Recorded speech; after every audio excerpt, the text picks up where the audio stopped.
जय हिंद गाइस। आज का अपना अगला टॉपिक है लैटेंट हीट।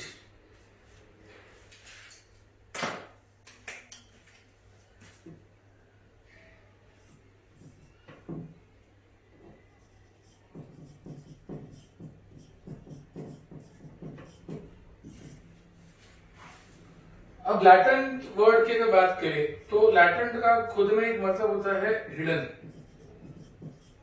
लैटेंट वर्ड का ही मतलब होता है हिडन। अब यहाँ पे hidden form of heat, hidden heat आप अगर देखें तो hidden form of heat is known as your latent heat. अब ये जो हीट है ना, इसकी सबसे इंपॉर्टेंट बात ये है कि ये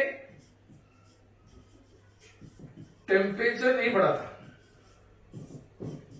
this does not increases the temperature.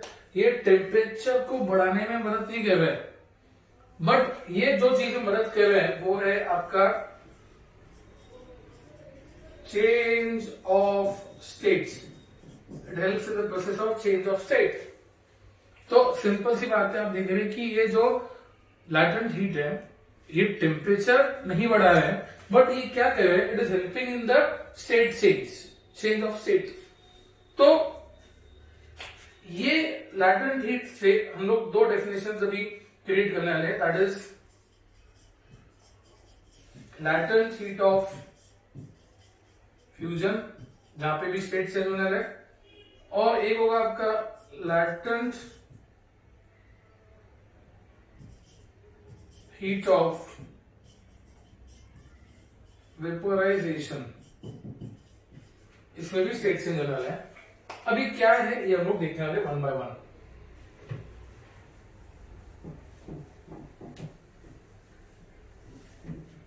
अब लैटेंट हीट ऑफ फ्यूजन,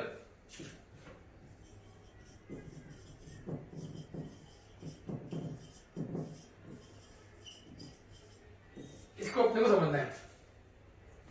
अब यहां पे हम एक एक्टिविटी ले रहे हैं, ध्यान से देखिए। एक बीकर लो, बीकर मतलब एक लंबा सा कटोरा है, उसमें स्टैंड वैंड लगा दो थोड़ा सा, और नीचे से आग भी लगाएंगे थोड़ी।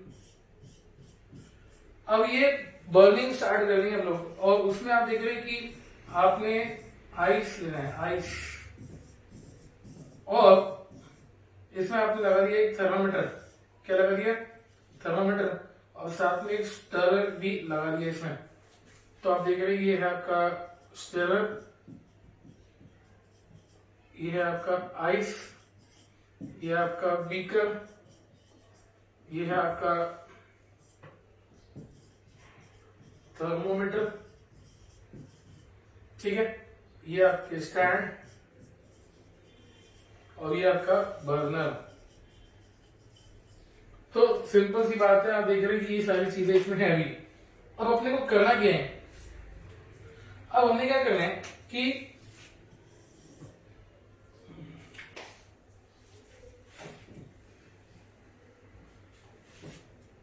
टाइम के कंपैरिजन में टेम्परेचर में क्या चेंज आ रहा है उसको अपने को नोट डाउन करना है। आप हीटिंग चालू कर रहे हो, 1 मिनट हो गया, 0 से 1 मिनट हो गया, 2 मिनट हो गया, 3 मिनट हो गया, 4 मिनट हो गया, 5 मिनट हो गया, क्या फर्क पड़ रहा है देखते हैं हम लोग। आप देख रहे हैं 0 time 0 minute, temperature 0 degree, 1 minute में भी 0 डिग्री, 2 मिनट होने पे भी 0 डिग्री, 3 होने पे भी 0 डिग्री, 4 होने पे भी 0 डिग्री, 5 होने पे भी आप देख रहे हैं 0 डिग्री है।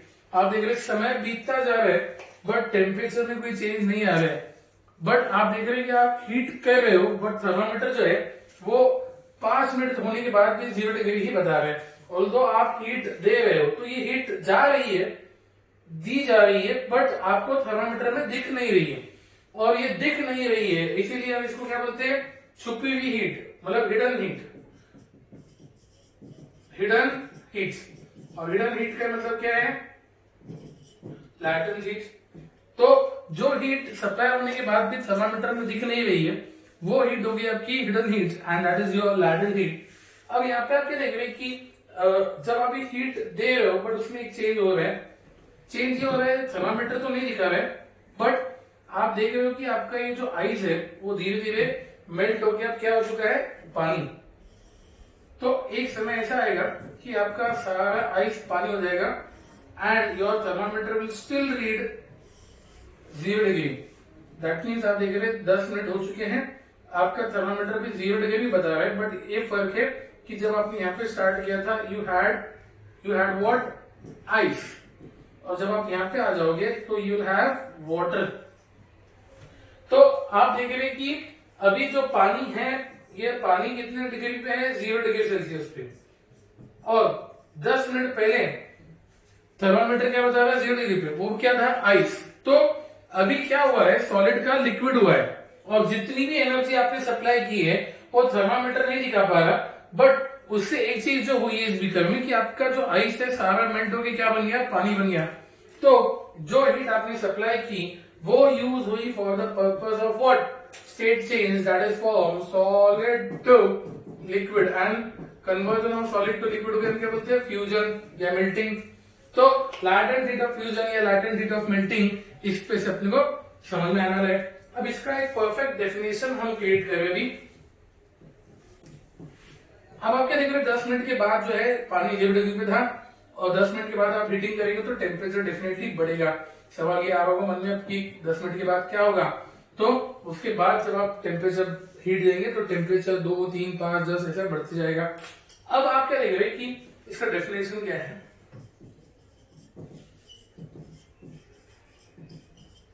डेफिनेशन ऐसा है कि इट इज द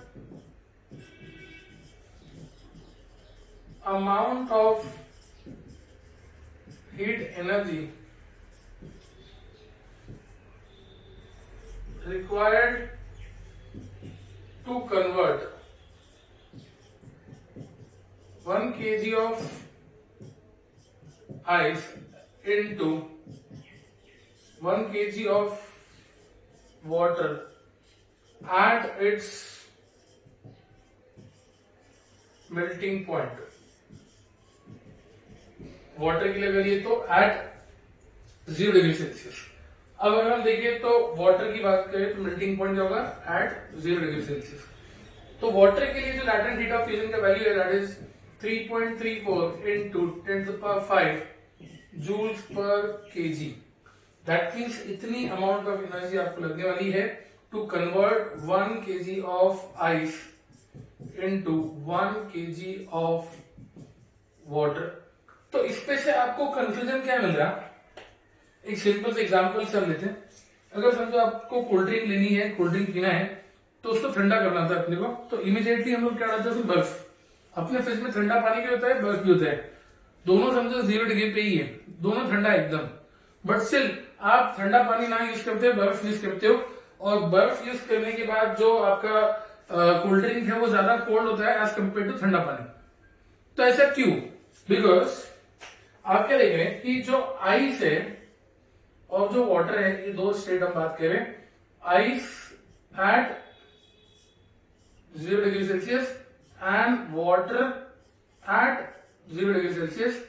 तो आप क्या देख रहे हैं, आइस जब उस कोल्ड ड्रिंक में से 3.34 joule of energy, 3.34 into 10⁵ joule of energy को एब्जॉर्ब कर लेगा, तब जाके कहीं वो वाटर एट 0 डिग्री सेल्सियस बनेगा। दैट मीन्स आप देख रहे हैं कि वो सोल्यूशन में हीट निकाल लेगा।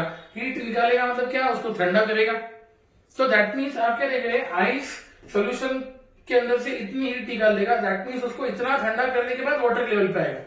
तो एज ए रिजल्ट हम क्या देख रहे हैं कि आइस में कूलिंग कैपेसिटी जो है वो कंपेरेटिवली वाटर से ज्यादा होगी। That means ice at 0 degree Celsius will cool more as compare to water at 0 degree Celsius.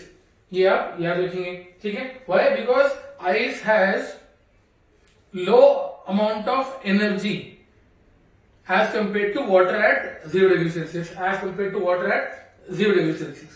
So definitely आप देख रहे हैं, it will absorb more amount of heat, as a result आप देखें आपका कोल्ड ड्रिंक ज्यादा ठंडा होगा, है ना। अब हम बात करेंगे लैटेंट हीट ऑफ वेपोराइजेशन की।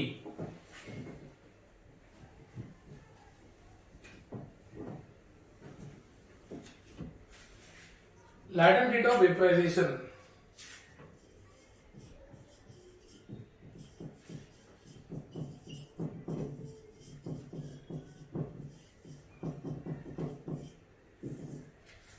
अब लैटेंट हीट ऑफ वेपराइजेशन की अगर बात करें तो क्या होगा समझ के लिए। सपोज हम बात करें कि ये अगेन बीकर है और ये स्टैंड और ये बर्नर और इसमें पानी। अब आपने इसको स्टरर लगाए और यहाँ पे लगाया थर्मोमीटर। अब again time raise to temperature, time versus temperature की अपने को जंग देखनी है। ये क्या है आपका थर्मोमीटर, ये क्या है आपका बीकर, ये क्या है आपका वाटर, ये स्टरर, ये आपका स्टैंड एंड ये अगेन आपका बर्नर। अब आप क्या देखेंगे कि समझो यहाँ पे इनिशियली हम जब स्टार्ट कर रहे हैं तो वाटर जो है 0 मिनट्स में जब हमने स्टार्ट किया तो हमने बॉइलिंग वाटर लिया। वाटर 100 डिग्री पे एकदम उबलता हुआ पानी है, 100 डिग्री पे यहाँ पे पानी हमने लिया है। अब हमने हीटिंग चालू किया है, हीटिंग चालू किया है। अब आप देख रहे हैं 1 मिनट हो गया है, 2 मिनट हो गया है, 3 मिनट हो गया है, बट ये दिखा रहा है 100 degree, 100 degree Celsius, again 100 degree Celsius. तो आप देख रहे हैं कि टेम्परेचर जो है स्टिल 100 डिग्री सेल्सियस ही बता रहा है, बट इन द मीनवाइल आप क्या देख रहे हैं कि आपके वाटर की स्टीम हो रही है। क्या हो रही है? स्टीम, वेपर बन रहा है। ठीक है, वेपर्स बन रहे हैं यहाँ पे। अब एक पॉइंट ऐसा आएगा जब आप देखेंगे कि सारा जो पानी है 7-8 मिनट के बाद, सारा जो पानी है ऑलमोस्ट सारा पानी एकदम 1-2 ड्रॉप या थोड़ा सा पानी बचेगा, वो सारा जो पानी अब स्टीम में कन्वर्ट हो जाएगा। वो पॉइंट पे 100 डिग्री दिखाएगा। ठीक है, अब आप क्या देख रहे हैं कि एक पॉइंट के बाद आपका टेम्परेचर बढ़ना चालू होगा सीधा 250 के आगे, एंड आप देख रहे हैं कि फिर वो टाइम पे आपके बीकर में कोई भी पानी नहीं होगा, सारा पानी क्या हो चुका होगा? आपका वेपर में कन्वर्ट हो चुका होगा। ठीक है, तो डेफिनेटली आप देख रहे हैं कि ये गैस में कन्वर्ट हो चुका होगा। ठीक है, अब यहाँ पे आप देख रहे हैं इनिशियली क्या था? ये लिक्विड स्टेट में था और at the end of the process ये कौन से स्टेट में है? गैस में है। तो सिंपल सी बात है, आप क्या देख रहे हैं कि जब आप हीट कर रहे हो तो टेम्परेचर में चेंज नहीं आया, बट स्टेट में चेंज आया, और ये जो स्टेट में चेंज आया that was from liquid to gas, इसलिए हम इसको बोल रहे हैं एज वेपोराइजेशन। इसलिए हम इसको बोल रहे हैं एज वेपोराइजेशन। वेपोराइजेशन मतलब क्या? The process of conversion of liquid to gas by providing external heat. तो ये जो प्रोसेस हुआ इसमें आप देख रहे हैं लिक्विड का कन्वर्जन हुआ है गैस में, और ये प्रोसेस को हम बोल रहे हैं लैटेंट हीट ऑफ वेपोराइजेशन।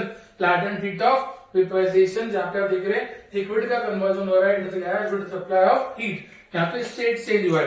अब आप क्या देख रहे हैं कि ये जो प्रोसेस है इसका डेफिनेशन क्या है, हम देख रहे हैं ध्यान से।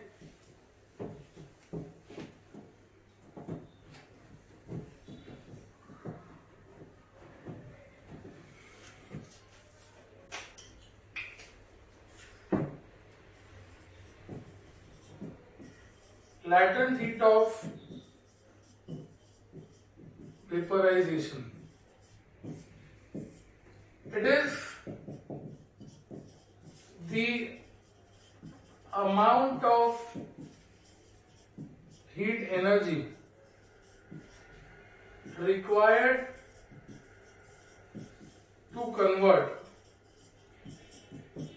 1 kg of water into 1 kg of gas, that is आप देख रहे हैं vapour.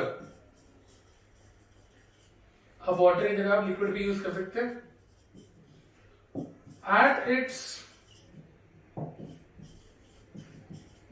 Boiling point is called as latent heat of vaporization. So it is the amount of heat energy required to convert 1 kg of water into 1 kg of vapor, that is gas. तो liquid to gas का conversion हो रहा। तो ये जो phenomena है इसको हम बोल रहे हैं लैटेंट हीट ऑफ वेपोराइजेशन। अब इसकी जो वैल्यू है दैट इज 22.5 into 10⁵ जूल पर केजी, जो कि कंपेरेटिवली वाटर से मतलब आइस से ज्यादा है। अब आप क्या देख रहे हैं कि इसमें क्या समझ के लेना है आपको। क्वेश्चन क्या आएगा कि burning cause due to steam is more severe. ठीक है, तो आप देख रहे हैं कि burning cause due to steam is more severe as compare to that of water, boiling water. That means आप अगर देखें तो स्टीम का जलेवा ज्यादा डेंजरस है या बॉइलिंग वाटर का जलेवा ज्यादा डेंजरस है, आपको क्वेश्चन आएगा। ठीक है, बॉइलिंग वाटर मतलब क्या, 100 डिग्री पे, और वही ये बोल रहे हैं steam that is again at 100 degree. तो अगर इंसान स्टीम से जलता है, दैट मीन्स आपको अगर स्टीम का झटका लगता है तो वो ज्यादा डेंजरस होगा, वो ज्यादा इंजरी कॉज करेगा या बॉइलिंग वाटर। तो आंसर होगा आपका स्टीम। वाई? बिकॉज आप क्या देख रहे कि जब हमने स्टार्ट किया था तो 100 डिग्री पे आप देख रहे थे कि अपने पास क्या था, वाटर था, बॉइलिंग वाटर। अब आपने उसको हीट दी, टेम्परेचर नहीं बढ़ा बट हीट दी, तो उसके बाद आप क्या देख रहे अपने को मिली 100 डिग्री पे क्या, स्टीम। 100 डिग्री सेल्सियस पे क्या, स्टीम। तो आपने कितनी एनर्जी दी, 22.5 इंटू 10⁵ जूल एनर्जी देने के बाद स्टीम आया, वो भी एट 100 डिग्री। तो इसका मतलब क्या, जब स्टीम आपके हाथों को लगेगी तो स्टीम आपके हाथ से आने के बाद कंडेंस होकर क्या बनाएगी, पानी। दैट मीन्स स्टीम कंडेंस होगी और पानी बनेगा। अब वो जब पानी बनेगा तो उसके पास जितनी हीट है स्टीम के पास, वो क्या कर लेगा, लूज करेगा, और लूज करेगा और फिर पानी बनेगा और उसके बाद और ज्यादा जलेगा। तो सिंपल सी बात है, आप क्या देख रहे हैं कि वो जो हीट लूज होगी कंडेंसेशन के समय, दैट मीन्स स्टीम से वाटर बनने के समय जो हीट लूज होगी, वो जो हीट लूज होगी आप देख रहे हैं कि उससे आपकी स्किन ज्यादा बर्न होगी, ज्यादा डैमेज होगी। तो ये जो प्रोसेस है इसमें आप क्या देख रहे हैं, steam will lose this much amount of energy before converting into the water which will cause more severe skin burns as compared to the boiling water। तो इसलिए हम क्या देख रहे हैं यहाँ पे कि स्टीम का जलेवा ज्यादा डेंजरस होगा as compare to the boiling water. ठीक है, ये याद रखेंगे आप। डेफिनेशन क्या है, Latent heat of vaporization की, it is amount of heat energy required to convert 1 kg of liquid into the 1 kg of gas at its boiling point at 100 degree Celsius की बात कर रहे हैं, और उसकी वैल्यू कितनी बन रही है अपनी 22.5 इंटू 10⁵ जूल्स पर केजी।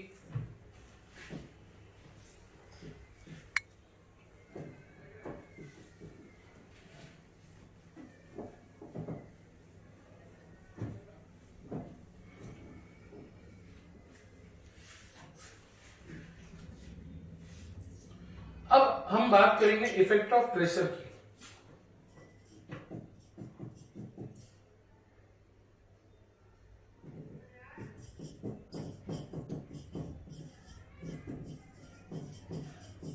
अभी तक हमने इफेक्ट ऑफ टेम्परेचर की बात करी, इफेक्ट ऑफ प्रेशर की बात अब हम करेंगे। तो आप देखिए इफेक्ट ऑफ प्रेशर से क्या होने वाला है, समझिए सिलेंडर है,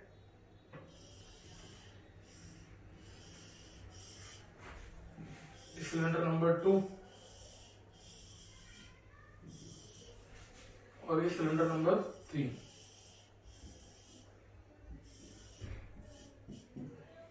आप देख रहे हैं कि यहाँ पे समझो एक पिस्टन हमने लिया है, क्या लिया है, पिस्टन, और यहाँ पे कुछ पार्टिकल्स हैं। ये इनिशियली कौन से स्टेट में है, गैसियस स्टेट। अब आप जब फोर्स लगाएंगे, दैट मीन्स आप इस पे फोर्स लगाने के बाद आप देख रहे हैं कि प्रेशर बढ़ रहा है। फोर्स लगाने पे आप क्या देख रहे हैं, इसको प्रेशर जब आप बढ़ाए और टेम्परेचर कम कर रहे हैं तो डेफिनेटली आप देख रहे हैं कंप्रेस होकर आप देख रहे हैं कि पार्टिकल्स नजदीक आएंगे, इंटरमोलिकुलर फोर्स ऑफ अट्रैक्शन बढ़ेगा, करंट एनर्जी घटेगी और ये लिक्विड में कन्वर्ट होंगे। ठीक है, आप जब उसमें और ज्यादा प्रेशर लगाएंगे, और ज्यादा प्रेशर आप लगाएंगे तो सिंपल सी बात है, आप देखेंगे कि ये बहुत ज्यादा कंप्रेस हो जाएंगे एंड एक पॉइंट पे they will get converted into solid state, they will get converted into solid state. That means when you increase the pressure by reducing the temperature, so definitely it also helps in the process of state change। so state change में आप देख रहे हैं कि help क्यों हो रही है, बिकॉज यहाँ पे आपने प्रेशर को बढ़ाया है। प्रेशर को बढ़ाने से और टेम्परेचर को साथ ही साथ घटाने से आप देख रहे हैं कि आपके स्टेट में चेंज आएगा। तो वी कैन से दैट कि स्टेट चेंज में टेम्परेचर तो मदद करता ही है, साथ साथ में प्रेशर का वेरिएशन भी वेरी इंपॉर्टेंट रोल प्ले करेगा। इसका एग्जांपल हमने देखा था, that is your liquefied petroleum gas.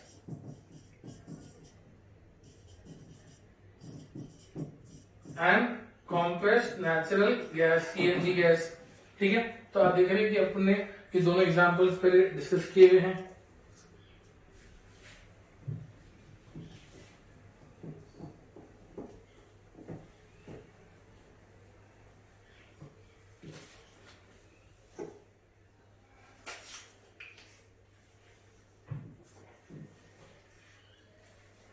अब यहाँ पे 1 atmospheric pressure is equal to 1.01 into 10⁵ pascal. आप अगर देखें तो 1 एटमॉस्फेरिक प्रेशर का वैल्यू कितना बन रहा, 1 एटमॉस्फेरिक प्रेशर का वैल्यू कितना बन रहा, दैट इज 1.01 इंटू 10⁵ पास्कल। इसका मतलब क्या बोल रहे हैं हम लोग कि आपका जो एटमॉस्फेरिक प्रेशर है, सबसे पहली बात तो ये क्या है, ठीक है। अब यहाँ पे it is the pressure exerted by atmosphere, pressure exerted by atmosphere at sea level, sea level पे जो प्रेशर एक्सर्ट होगा that will be called as your atmospheric pressure, ठीक है। एंड आप देख रहे हैं कि 1 एटमॉस्फेरिक प्रेशर अप्लाई होगा सी लेवल पे, उसकी वैल्यू कितनी बन रही है 1.01 इंटू 10⁵ पास्कल। ये आपको याद रखना है, ठीक है। अब ये जो